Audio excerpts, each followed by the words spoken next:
कर्क संक्रांति और सिंह संक्रांति में किए जाने वाले कार्य। ईश्वर बोले, हे सनत कुमार, श्रावण मास में कर्क संक्रांति तथा सिंह संक्रांति आने पर उस समय जो कृत्य किए जाते हैं उन्हें भी मैं आपसे कहता हूँ। कर्क संक्रांति तथा सिंह संक्रांति के बीच की अवधि में सभी नदियां रजस्वला रहती हैं, अतः समुद्रगामिनी नदियों को छोड़कर उन सभी में स्नान नहीं करना चाहिए। कुछ ऋषियों ने ये कहा है कि अगस्त्य के उदय पर्यंत ही वे रजस्वला रहती हैं।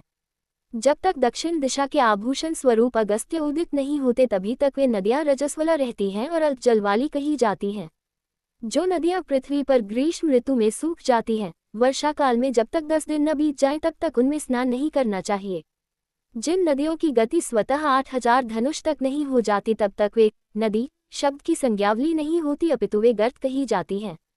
कर्क संक्रांति के प्रारंभ में 3 दिन तक महानदियां रजस्वला रहती हैं। वे स्त्रियों की भांति चौथे दिन शुद्ध हो जाती हैं। हे मुने, अब मैं महानदियों को बताऊंगा, आप सावधान होकर सुनिए।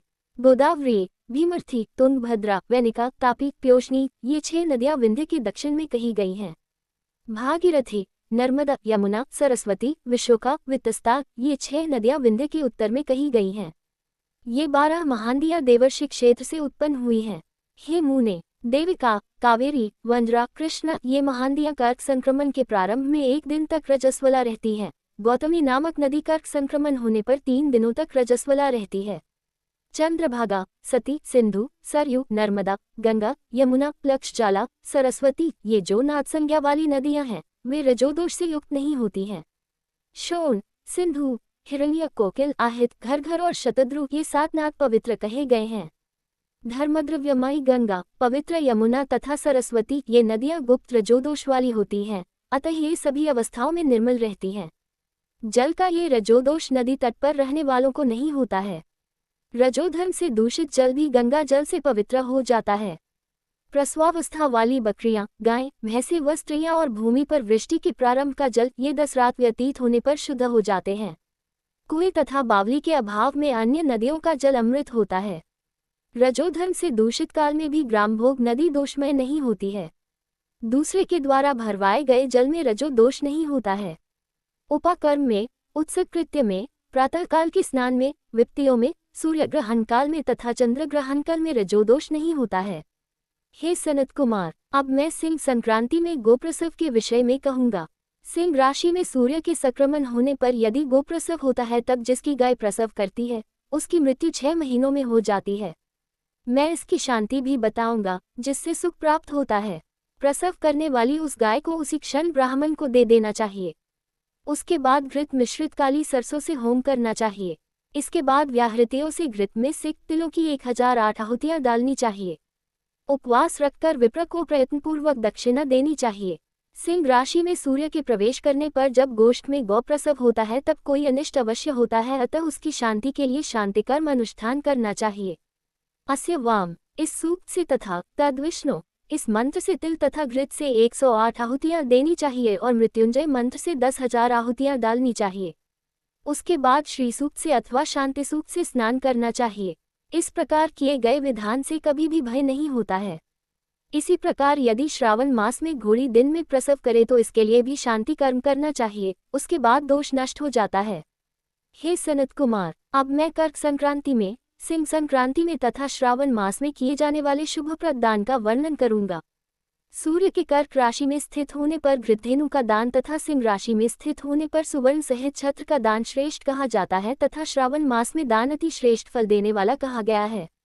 भगवान श्रीधर की प्रसन्नता के लिए श्रावण मास में घृत कुंभ, घृतधेनु तथा फल विद्वान ब्राह्मण को प्रदान करने चाहिए। मेरी प्रसन्नता के लिए श्रावण मास में किए गए दान अन्य मासों के दानों की अपेक्षा अधिक अक्षय फल देने वाले होते हैं। 12 महीनों में इसके समान अन्य मास मुझको प्रिय नहीं है। जब श्रावण मास आने को होता है तब मैं उसकी प्रतीक्षा करता हूँ।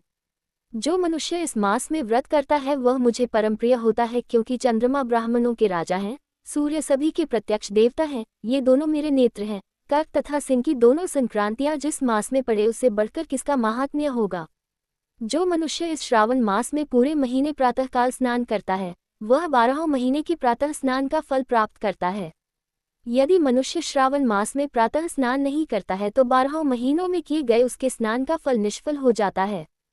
हे महादेव, हे दया सिंधु, मैं श्रावण मास में उषाकाल में प्रातः स्नान करूंगा। हे प्रभु, मुझे विघ्न रहित कीजिए। प्रातः स्नान करके शिवजी की पूजा करके श्रावण मास की सत्कथा का प्रतिदिन भक्तिपूर्वक श्रवण करना चाहिए।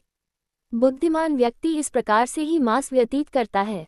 अन्य मासों की प्रवृत्ति पूर्णमासी प्रतिपदा से होती है, किंतु इस मास की प्रवृत्ति अमावस्या की प्रतिपदा से होती है। श्रावण मास की कथा के महात्म्य का वर्णन भला कौन कर सकता है। इस मास में व्रत, स्नान, कथा श्रवण आदि से जो 7 प्रकार की वंध्या स्त्री होती है, वह भी सुंदर पुत्र प्राप्त करती है। विद्या चाहने वाला विद्या प्राप्त करता है, बल की कामना करने वाले को बल मिल जाता है, रोगी आरोग्य प्राप्त कर लेता है, बंधन में पड़ा हुआ व्यक्ति बंधन से छूट जाता है, धन का अभिलाषी धन को पा लेता है, धर्म के प्रति मनुष्य का अनुराग हो जाता है तथा पत्नी की कामना करने वाला उत्तम पत्नी पाता है। हे मानद, अधिक कहने से क्या प्रयोजन। मनुष्य जो चाहता है उसको पा लेता है और मृत्यु के बाद मेरे लोक को पाकर मेरे सान्निध्य में आनंद प्राप्त करता है। कथा सुनाने के बाद वस्त्र, आभूषण आदि से कथावाचक की विधिवत पूजा करनी चाहिए। जिसने वाचक को संतुष्ट कर दिया उसने मानो मुझ शिव को प्रसन्न कर दिया। श्रावण मास का महात्म्य सुनकर जो वाचक की पूजा नहीं करता, यमराज उसके कानों को छेदते हैं और वह दूसरे जन्म में बहरा होता है। अतः सामर्थ्यानुसार वाचक की पूजा करनी चाहिए। जो मनुष्य उत्तम भक्ति के साथ इस श्रावण मास महात्म्य का पाठ करता है अथवा सुनता है अथवा दूसरों को सुनाता है, उसको अनंत पुण्य की प्राप्ति होती है। इस प्रकार श्री स्कंद पुराण के अंतर्गत ईश्वर सनत कुमार संवाद में श्रावण मास महात्म्य में नदी रजोदोष सिंह व प्रसव सिंह का श्रावण स्तुति वाचक पूजा कथन नामक 27वां अध्याय पूर्ण हुआ।